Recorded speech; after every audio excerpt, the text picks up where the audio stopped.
रामपुर गांव में गोपाल नाम का एक बहुत ही नेक इंसान रहता था। गरीब परिवार से होने के कारण गांव का कोई भी व्यक्ति उसकी इज्जत नहीं करता था। अपना और अपने परिवार का गुजारा करने के लिए उसके पास ना तो कमाने का कोई साधन था और ना ही कोई जमीन जिस पर खेती करके वो अपना घर चला सके। इस मुश्किल वक्त में गोपाल के बचपन के दोस्त श्याम ने उसके परिवार की मदद की। श्याम ने अपने खेत का थोड़ा हिस्सा गोपाल को दे दिया था, जिस पर काम करके वो अपना घर चला सके। गोपाल दिन रात मेहनत करता था और अपनी कमाई का कुछ हिस्सा श्याम को दे दिया करता था। श्याम की जमीन पूरे गांव की सबसे फसलदार खेतों में से एक थी। भले ही कैसा भी मौसम हो, उसकी जमीन में सबसे ज्यादा फसल उगती थी।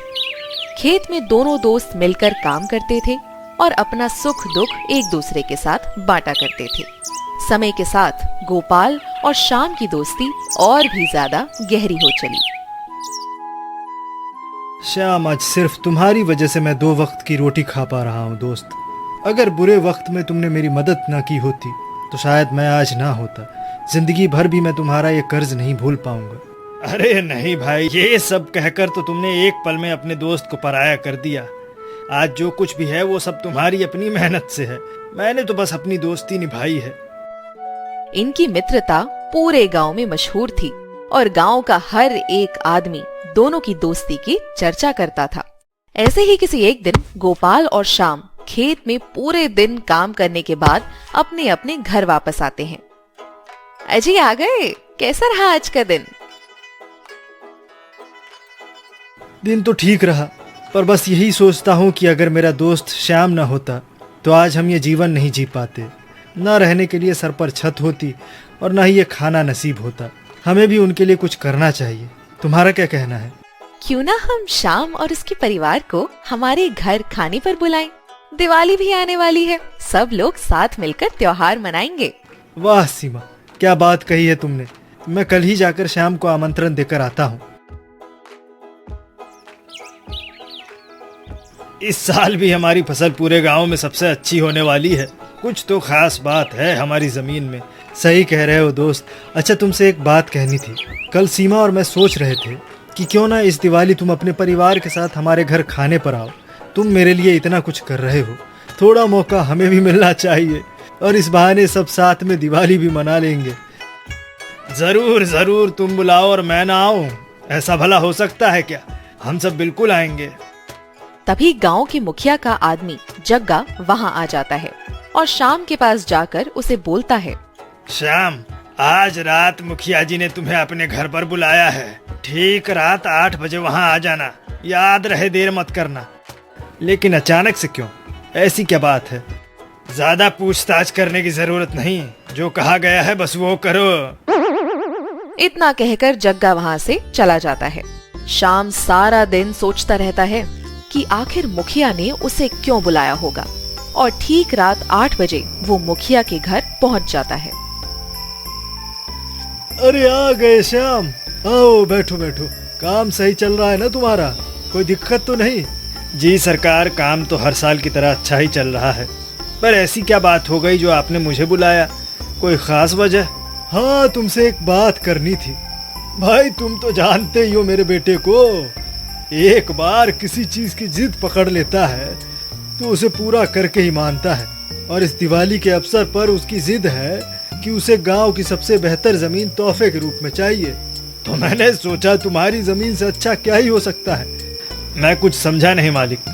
भाई देखो, सीधी सी बात है। मैं अपने बेटे के लिए तुम्हारी जमीन खरीदना चाहता हूँ और उसके बदले में तुम्हें उसका 4 गुना पैसा दूंगा और साथ ही अपने यहाँ नौकरी भी, जिससे तुम आगे काम कर सकते हो। मालिक, लेकिन ये मेरी पुश्तैनी जमीन है और अगर आपने मेरी जमीन खरीद ली तो मेरे साथ साथ मेरे दोस्त गोपाल का भी भारी नुकसान होगा। वो मेरी जमीन पर काम करके अपना घर चलाता है। अगर मैंने जमीन बेच दी तो उसका काम ही छिन जाएगा मालिक। तुम एक अच्छे आदमी हो, लेकिन ये दुनिया ऐसी नहीं है। तुम खुद सोचो, जमीन तुम्हारी और पैसा वो गोपाल कमाता है और बदले में तुम्हें क्या मिलता है? कुछ नहीं। तुम्हारा भी परिवार है भाई। क्या तुम नहीं चाहोगे अपने बच्चों को बड़े स्कूल में पढ़ाना, एक बड़ा आलीशान घर लेना और अच्छी जिंदगी जीना? मेरी बात पे गौर करो। ये एक बहुत अच्छा सौदा है। अपने दोस्त की चिंता मत करो, वो समझदार है और ये मौका उसे मिलता तो वो भी यही करता। दिवाली के दिन मैं अपने आदमी को जमीन के कागज के साथ भेज दूंगा। मुझे उम्मीद है तुम मुझे नाराज नहीं करोगे। श्याम अपने घर वापस आ जाता है। वो रास्ते में मुखिया की बातों को सोचता हुआ आता है।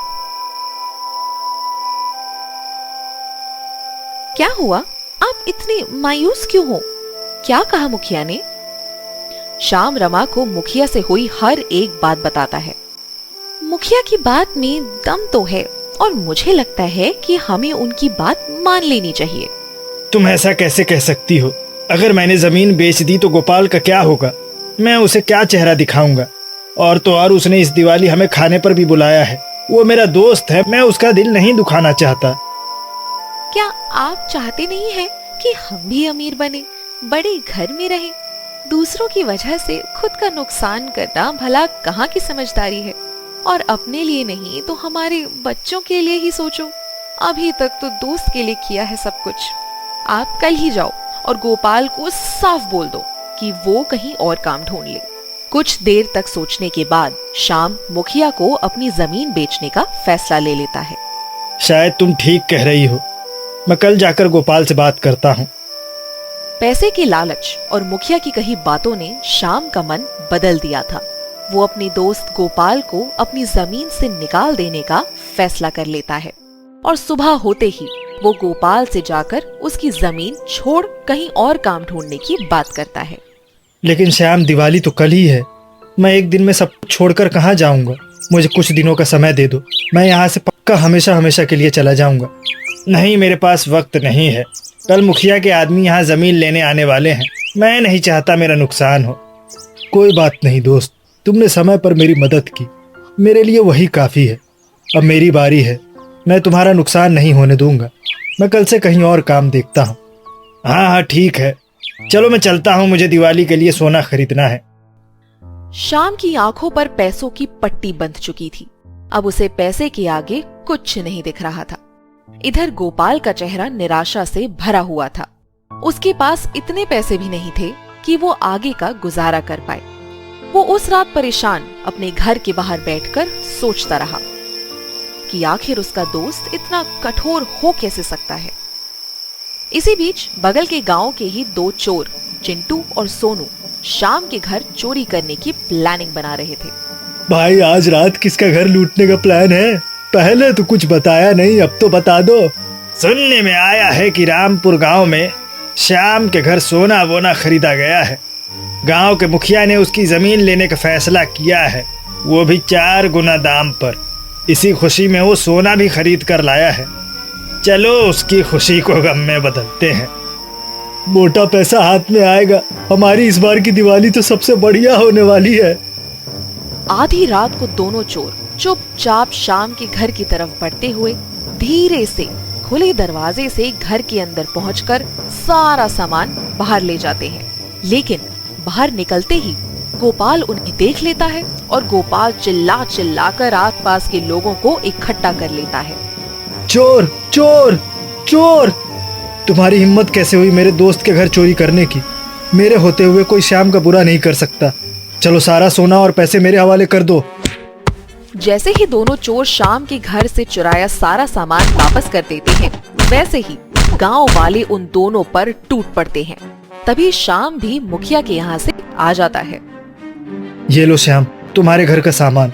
मैंने इन चोरों को तुम्हारे घर से चोरी करते पकड़ लिया था। अब तुम्हारा सारा सामान सुरक्षित है। कब से इन दोनों की दोस्ती के बारे में सुन रहा हूँ, पर आज इनकी दोस्ती की ईमानदारी भी देख ली।